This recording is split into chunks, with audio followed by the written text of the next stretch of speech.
Hello. Thanks for joining episode 5 of Your Body Advocate, where we tell your body's side of the story. Today, we're going to talk about how to read and respond to your body's secret insights. Let's take a nice deep breath to relax. Ready?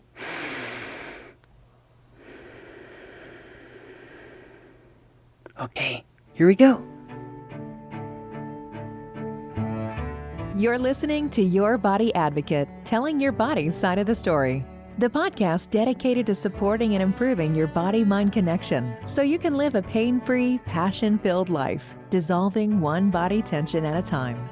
Discover the healing properties of your own body language, and together let's explore ways to support and improve essential self-talk. Now, here's your host, Master of Encouragement and Body-Mind Life Coach, Ruth Cummings. Well, hello and welcome to episode 5. Today we're going to talk about how to read and respond to your body's secret insights. You may remember in episode 2, we talked about your body story and making a list of what's happened in your life to know what your body story is, what's affected your body, all the injuries, all the surgeries, all the illnesses, anything that your body has been through. Now your temple, your life has a list of the things that you've been through, but it's different. Just want to see if there's a difference between what your body's been through according to your mind and what your body's been through according to your body. Like, listen to it from a different perspective.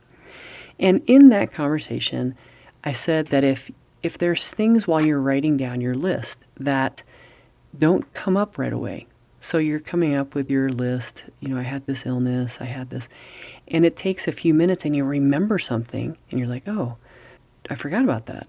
And then maybe a couple hours later, oh, that's something else. I remembered something else. And then, hours later, days later, maybe even weeks later, you remember even more. It's those ones that you remember later and later and later that give you the best and the most secret insights. And that's what I want to talk about today. So the first part is to learn how to read ourselves, how to listen to ourselves. And there's ways about forgetting and remembering that have a loud speaker into our ear. Because if we forget something of a list that we're making, and then we remember it later, sometimes we don't remember it at all. And the more aware we can become, and we are each day, of our own behavior, it really helps us unravel some of these secrets and some of the reasons why our body feels like it needs to keep it secret from us. I mean, you know yourself and how you respond to fear and how you respond to those really deep fears, those worries that might keep you up at night. The ones that your family and friends that you know not to talk about with yourself and your spouse, your family, your kids, everybody knows not to bring that up because you have a response that's not great. It's the type of secret that everybody knows about somebody and no one talks about it around them so that they won't blow up. No one talks about it around them so they won't respond in a way that's uncomfortable for themselves, or they think they're going to embarrass themselves, or they're going to cause a scene. So they do everything they can to avoid this certain subject. That's the same thing our mind does with our body. And our body will stuff things and keep it secret from us because it doesn't like the way we respond to it. There's a great book that I would recommend about this subject called The Untethered Soul, The Journey Beyond Yourself, and it's by Michael Singer. It's my husband's favorite book, and it's definitely one of my tops as well.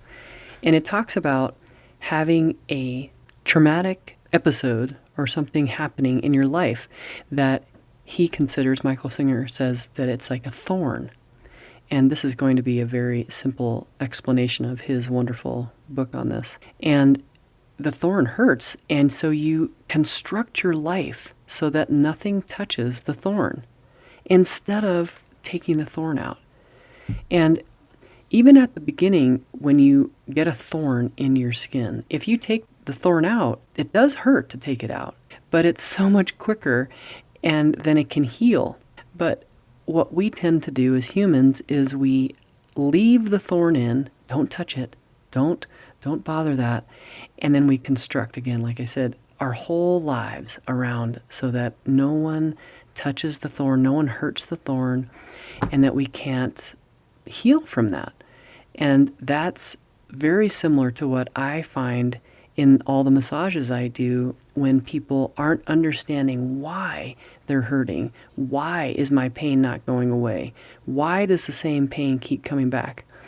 And I think this is a great book and a great way to explain to them possibly what might be going on. So the next part is how to respond to these secret insights.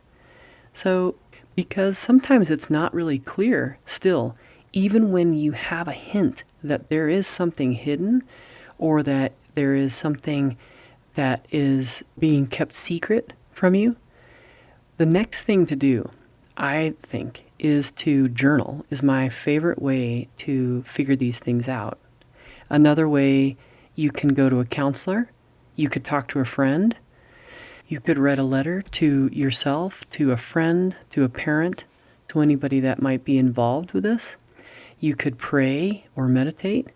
You could maybe do some painting, like a meditation that you would repeat the words that you are finding hints from your body, and then you can repeat those to see if you can get any more hints.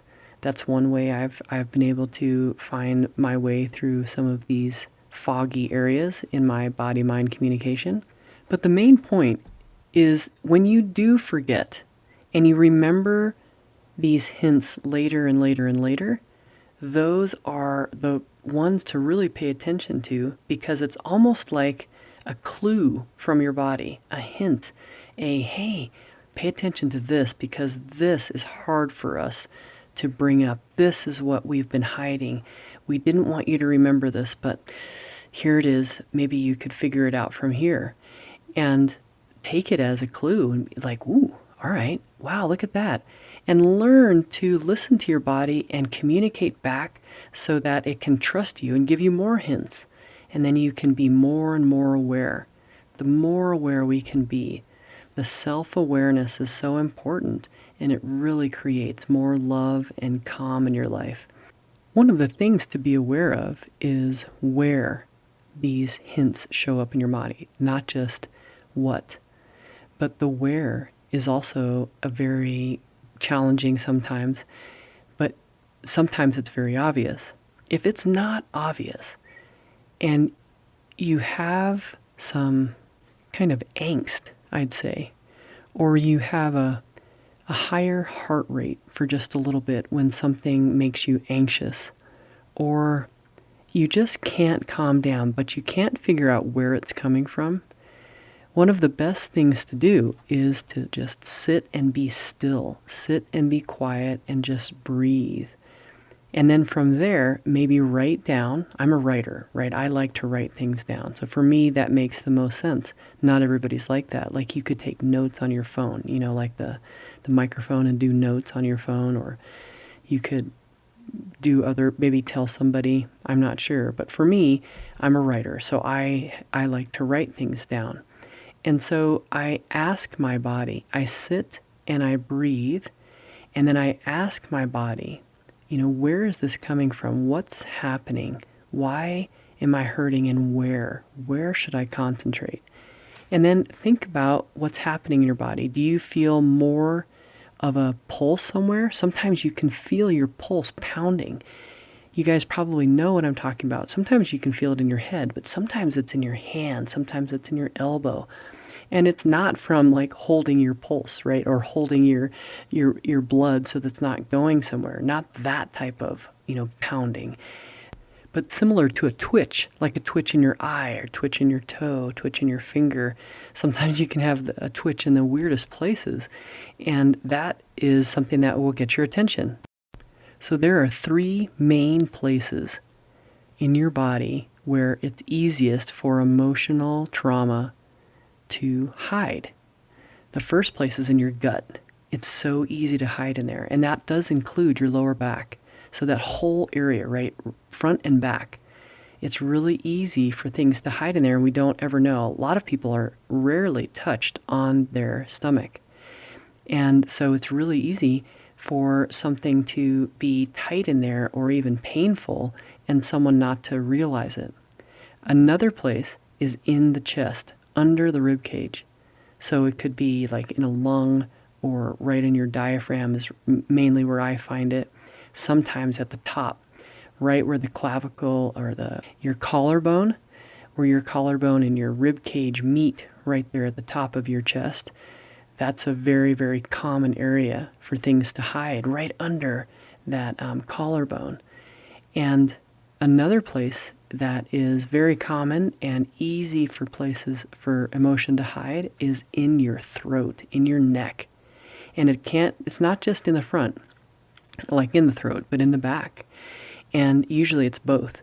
So it's when someone hasn't said what they need to say, when someone isn't listening to what they really need to hear, those types of things, that's in the throat. And that's held there and it's stuck, like having the statements of, I have a frog in my throat. Something is really hard to swallow.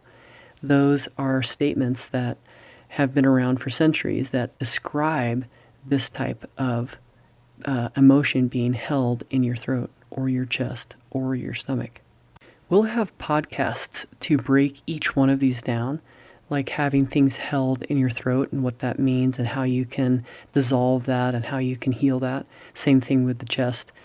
In the area of grief, the chest is hold all grief. Courage, love, and betrayal are the four main. And then in your stomach, that's worry and fear are the main two.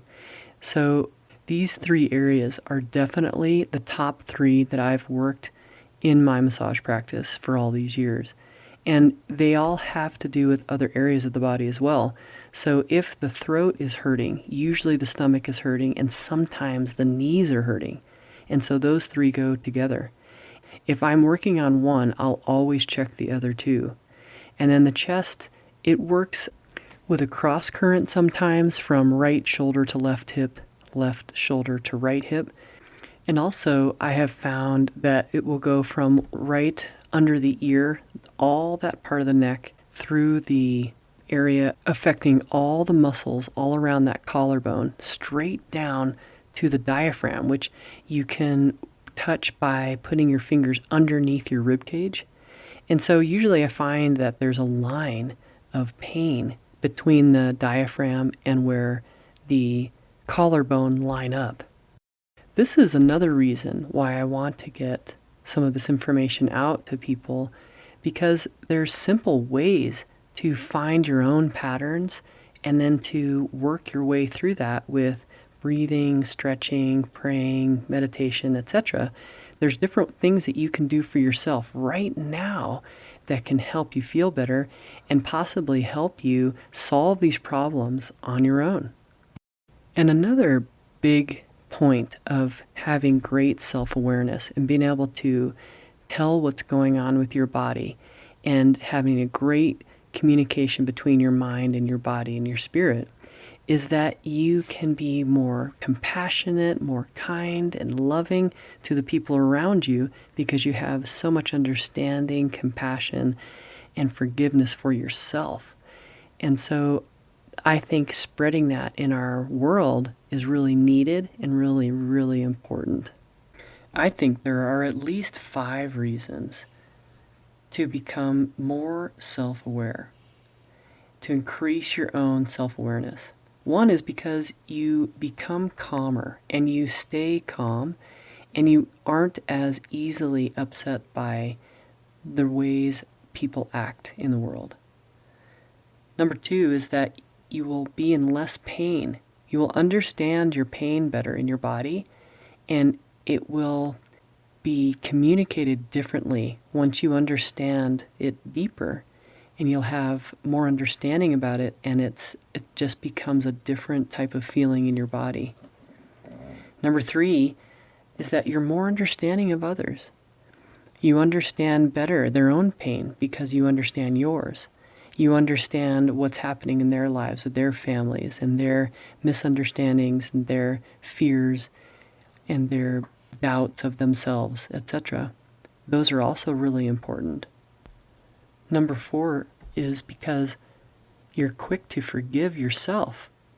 So you'll be more likely quick to forgive others. And this is huge. Makes for a much more loving environment and is very important for the survival of our kind. And number 5 is that it's easier for you to spread love and kindness when you are aware of your own love for yourself and love for others. Then it just becomes second nature, and it's really easy for you to spread a smile and a hug and just love and kindness to the people around you. So I think it's really important for all of us to keep improving our own self-awareness. Okay, so today, let's recap what we were talking about. We're talking about reading and responding to our body's secret insights. So we want to read it by noticing when something, if you're making a list of your body story, is the best way, in my opinion, because it's very focused on this. And if there's something that shows up late, right, you don't remember it right away, so it's a few days, a few hours, a few weeks later, then that is a huge hint. It's a huge clue from your mind to your body, from your body to your mind, either way, that something has been hidden, something is secret, and it wants your attention now to try to heal it.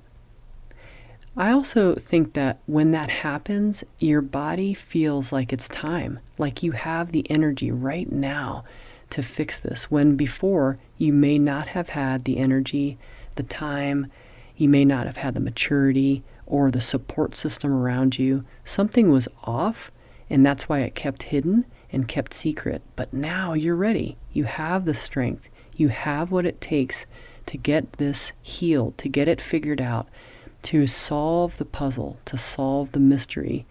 And so I think timing is really important. So the next part is like how to respond to this, to these secret insights that we get. And there's a whole slew of things that you can do. I like to journal. I like to write things down for sure. But there's a lot of things that we went through. And you can also go grab my 19 ways of releasing emotional stress from your body. That will help too. So I hope this helped today. I can't wait to see you at our next episode. And thanks for joining us. Have a wonderful day. Bye-bye.